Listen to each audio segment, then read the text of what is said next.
A very hearty good afternoon to all my listeners और मेरे सभी सुनने वालों को मेरी तरफ से सादर नमस्कार। हम अपनी लाइफ में कहीं ना कहीं किसी न किसी स्ट्रेस से हमेशा ग्रसित रहते हैं। हर किसी को अपनी लाइफ में स्ट्रेस का सामना करना पड़ता है। बीइंग अ मोटिवेशनल स्पीकर, मैंने अपनी मोटिवेशनल करियर में जिन जिन से भी मैं मिला या जो भी अध्ययन मैंने किए, मैंने देखा कि हर व्यक्ति, चाहे वो युवा हो, चाहे वो किसी कार्यालय में कार्यरत हो या कोई बुज़ुर्ग हो, तो मैंने ये देखा है कि वो कहीं ना कहीं किसी न किसी स्ट्रेस से हमेशा से ग्रसित रहे या उनको कोई ना कोई स्ट्रेस हमेशा परेशान करता रहा है। It is rightly said that without stress आज की डेट में कोई नहीं है और कोई भी अपने आप को स्ट्रेस फ्री नहीं कहता।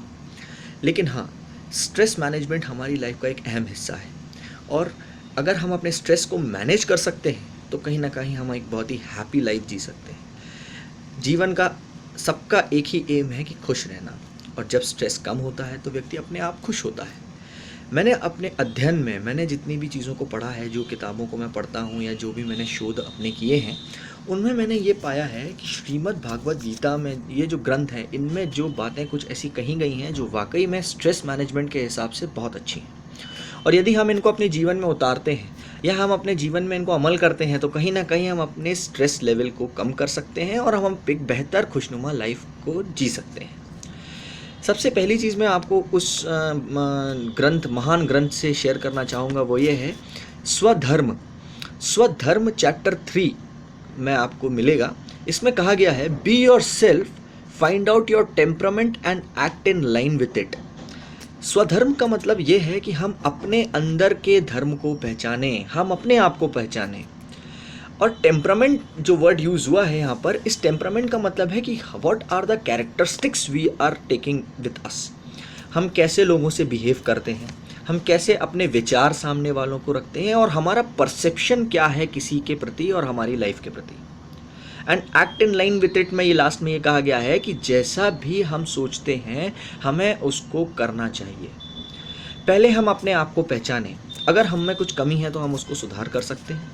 ये बात हमेशा से सही रही है कि जब जब हमने अपने आप में सुधार किए हैं, हमने अपनी लाइफ में बहुत अच्छा काम किया है। तो हमारे कैरेक्टरिस्टिक्स बहुत अच्छे होने चाहिए और जब हम पॉजिटिव कैरेक्टरिस्टिक्स के साथ अपने आप को पेश करेंगे तो पॉजिटिव एनर्जी ही हमको मिलेगी और हमारे स्ट्रेस को कम करने के लिए पॉजिटिव एनर्जी बहुत अच्छी होगी। दूसरी चीज़ मैं आपसे शेयर करना चाहूँगा वो है कर्मण्यवाधिकारस्ते। आपने सुना होगा कर्मण्यवाधिकारस्ते महाफलेषु तु कदाचन, कर्म करता जा फल की चिंता मत कर। कर्मण्यवाधिकारस्ते चैप्टर 2 में ये आपको ये वर्ड मिलेगा और इसमें यही चीज़ लिखी गई है, perform the duties without attachment and instant on particular result, except the result gracefully and gratefully. Result के बारे में सोचना अच्छी बात है, लेकिन उससे पहले हमें अपने काम के बारे में सोचना बहुत ज़रूरी है। कोई भी काम करें उसको बेहतर तरीके से करें, उसमें यदि परफेक्शन होगा तो रिजल्ट ऑटोमेटिकली अच्छा होगा। Result can not be changed but work can be changed in a positive direction and with a positive attitude. अगर आप में पॉजिटिव एटीट्यूड है तो आप अपने काम को बेहतर कर सकते हैं, लेकिन रिजल्ट एक फिक्स्ड रिजल्ट होता है जिसको हम चेंज नहीं कर सकते हैं और वही डिसाइड करता है कि हमारा काम कैसा रहा।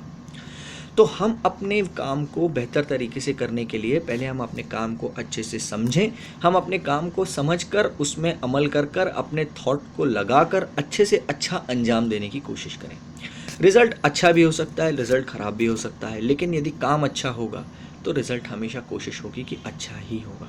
और यदि रिज़ल्ट ख़राब भी आता है, जैसे मैंने देखा कि कुछ स्टूडेंट्स हैं जिनका रिज़ल्ट अच्छा नहीं आया और उनने कुछ ऐसे कदम उठाए जो उन्हें नहीं उठाने चाहिए थे और जो बहुत दुखदाई हैं, मैं उनसे ये कहना चाहूँगा कि लाइफ इज़ नॉट डिस्टाइंड। अब आप डेस्टिनी लाइफ की आपकी फ़िक्स नहीं है।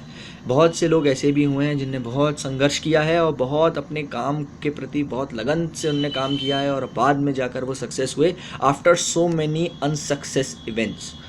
अब्राहम लिंकन एक एग्जाम्पल मेरी जहन में आते हैं जो इतना संघर्ष करने के बाद, इतना सहने के बाद और इतना मेहनत करने के बाद वो 16वें राष्ट्रपति अमेरिका के बने। तो कभी भी हिम्मत ना हारें, हमेशा होप रखें, पॉजिटिव होप रहेगी तो आप स्ट्रेस फ्री होकर अपना काम कर सकेंगे और बहुत अच्छे से अच्छा अपना काम कर सकेंगे। थर्ड एस्पेक्ट जो मैं आपके साथ शेयर करना चाहता हूँ, युक्त आहार विहारस्य chapter 6, follow the moderation yoga moderation in food, sleep, speech, exercise, recreation, meditation to eliminate stress. ये सारी चीज़ें नेचुरली अवेलेबल हैं और मुफ्त।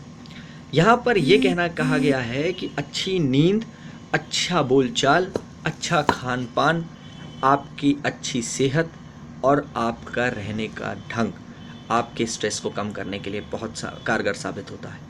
यदि खान पान अच्छा होगा तो आप निरोगी रहेंगे, हमेशा स्वस्थ रहेंगे। A healthy mind keeps the life and body healthy, and when the person is healthy is ultimately a happiest person in the world. अच्छी नींद लेंगे तो यू गेट द एनर्जी। नींद का यहाँ मतलब मैं आपको समझाना चाहूँगा कि नींद का यहाँ ये मतलब नहीं है कि हम दिन भर सोते रहें। नींद का मतलब है we can take it as a tonic to get the energy to do our work better. Speech, a good tongue, polite tongue can win many hearts. यहाँ ये कहने का मतलब है कि यदि हम एक अच्छा बोलचाल लोगों से रखते हैं या हम एक अच्छी वाणी अपनी इस्तेमाल करते हैं तो कहीं ना कहीं हम लोगों का दिल जीतते हैं। और when the people praise we are happy, and when we are happy we are free of any kind of stress. Meditation, recreation, यहाँ पे ये कहा गया है रिक्रिएशन मीन्स अ चेंज। आप किसी चेंज के लिए छुट्टियों पर जाते हैं, आप किसी चीज़ को रिक्रिएट करते हैं, फिर से बनाते हैं। कहते हैं जब इंसान हार जाता है तो वो फिर उठता है और चलता है। That is certain kind of a recreation in life, कि हम कभी अपने आप में ऐसी चीज़ें देखते हैं जो हमको लगता है कि हम असफल हो गए हैं, लेकिन हमने अपनी लाइफ को रिक्रिएट किया है तो हम आगे बढ़ सकते हैं।